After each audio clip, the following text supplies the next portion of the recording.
How little is little?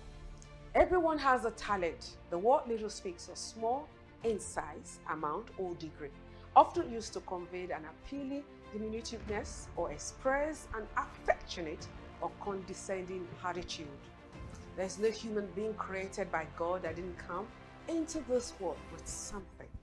You might have come into this world naked, but you didn't come in empty, believe you me. The reason why you have not been able to use your God-given talent is because to you it's too small. How little is little? So how do you overcome underrating your talent? Number one, consider what you are good at. The first step in using your talent is truthfully considering what they have. Number two, think about what you enjoy doing. It is always very important for you to always have that in mind, that you can only do something and continue to do something that you are passionate of. Number three, ask those close to you. 3 good heads are better than one, believe me. Ask your friends what your best and worst qualities are. Number 4, learn about needs in your community. Business is all about meeting needs. Don't just think about meeting a need. Find out what those needs are in your community. It might differ, and you do not also have to beg people for patronage. Business do die sometimes when you have not enough patronage. Why? Because what you are selling or doing does not fit into the agenda of your community. Number 6, find what makes you feel strong. You know, we all have our strength moments, and it is always important for you to tap into it.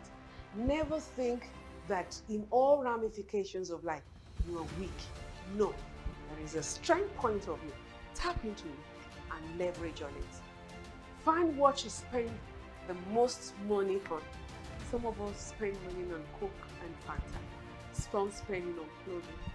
I'm not saying you shouldn't look good, because even I love looking good. But believe you me, I would never spend the money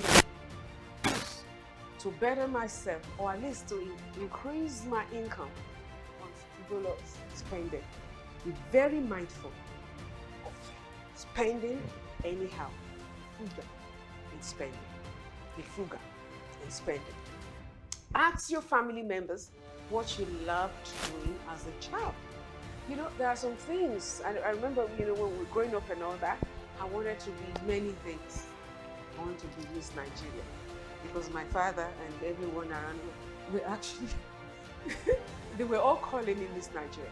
And then I wanted to be in broadcasting. I wanted to do mass communication. And in all, I've noticed that everything I have done has a way of connecting one way or the other. So, who knows? Some of the things ignored when you were growing up might just be the solution that you need right now to make your life better. Find out what you used to do that you were very happy about, so that at the end of the day, you can achieve purpose by discovering your talents. The next one, write in a journal. It's very important. Journal. Document your findings and go through them again and again. One thing that is very peculiar with me is that you see me every now and then, I'm always typing. I use my phone is my second command. He has everything in it. It's a second in command to me. I just type and type and type. Some ideas show up or pop up in my mind, and the next thing you see is that I quickly put it down, because you might forget you're a human being after all. You haven't a computer brain, have you?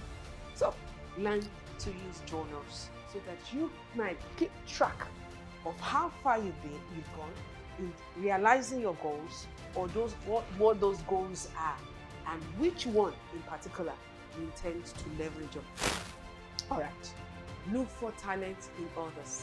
You know, one thing that is very peculiar with me as well is that, you know, I believe that no one knows it all. You might be good in one area or in many areas, but there will be a place that you can be referred to as an authority. So see how you can see that also in others. And together, you can make it happen. Never walk alone in the journey of life. Go out there and you watch your God, baby. Man, wherever you are, you have a talent. Utilize it. Okay? In 2 Kings chapter 4, verse 1, the Bible says, "Now there cried a certain woman of the wives of the sons of the prophets unto Elisha, saying, Thy servant my husband is dead, and that knoweth that servant did fear the Lord, and the creditor is come to take unto him my 2 sons to be born him. And Elisha said unto her, What shall I do for thee? Tell me, what art thou in the house? And she said, The handmaid had not anything in the house, save a pot of oil. She commonized what she has, unbeknown that was just what was needed to make a empty vessel become overflowing in order for her to pay her debts. Then in verse 3, then he said, Go borrow the vessels abroad of all thy neighbors, even empty vessels, borrow not a few. And when thou art come here, thou shalt shut the door upon thee, and upon thy sons, and thou shalt pour into all those vessels, and thou shalt set aside that which is full. So she went from him and shut the door upon her and upon her sons, who brought the vessels to her, and she poured. Again, and she poured.